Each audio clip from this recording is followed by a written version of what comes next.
হাতের মুঠোয় চাঁদ পাওয়ার সুবর্ণ সুযোগ। গল্প নয়, সত্যি। 11ই জুন বিরল মহাজাগতিক দৃশ্যের সাক্ষী হতে পারবেন। দেখা মিলবে গোলাপি চাঁদের। ঘন্টার পর ঘন্টা খালি চোখেই গোলাপি চাঁদের অপরূপ দৃশ্য উপভোগ করতে পারবেন অনায়াসে।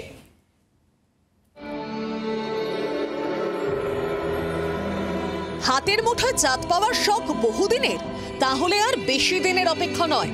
11ই জুন পূর্ণিমা, আর এই দিনই ঘটতে চলেছে বিরল মহাজাগতিক ঘটনা।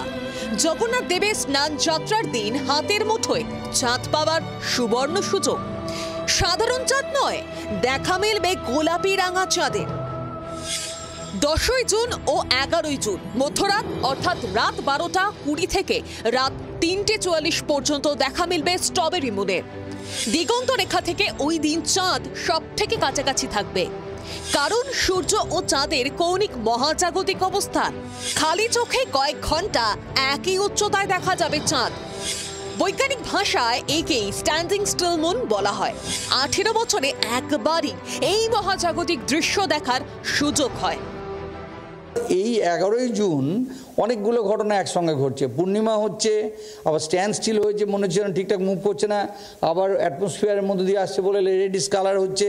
এইটা যেহেতু সূর্যটা সবচেয়ে উঁচুতে, চাঁদটা আর চাঁদের অরবিটটা আবার ইক্লিপ্টিকের থেকে 5.5 ডিগ্রি বেঁকে আছে, ফলে চাঁদের অরবিটটা সে সময় আবার সবচেয়ে নিচুতে। ফলে সূর্য মনে করুন শীতকালে ঠিক যে রাস্তা দিয়ে গেছে, 11ই জুন চাঁদকে আপনি ওই রাস্তা দিয়ে যেতে দেখবেন। এরকম করে উঠে গিয়ে আবার নেমে যাবে, কখনোই খুব উঁচু এলিভেশনে উঠবে না। ফলে যেহেতু অল্প এলিভেশনে থাকবে, ওর রংটাও একটু লালচে হবে, কেননা অ্যাটমসফিয়ারের মধ্যে দিয়ে আলোটা আসছে। শেষবার স্ট্রবেরি মুন দেখা গিয়েছিল 2006 সালের জুন মাসে, আবার দেখা যাবে 2043 সালের জুন মাসে। তাই এই সুযোগ ছাড়বেন না।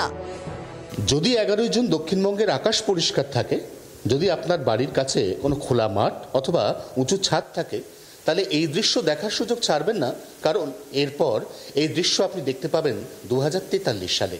কোনো রকম যন্ত্রপাতি ছাড়া খোলা চোখে চাঁদ থাকবে একবারে আপনার হাতের নাগালে। হাতে চাঁদ পাওয়ার এই সুযোগ হাতছাড়া করবেন কেন? 24 ঘন্টার জন্য। ক্যামেরায় তরুণের সঙ্গে অয়ন, কলকাতা। বাংলার আওয়াজ, বাঙালির আবেগ, জি 24 ঘন্টা।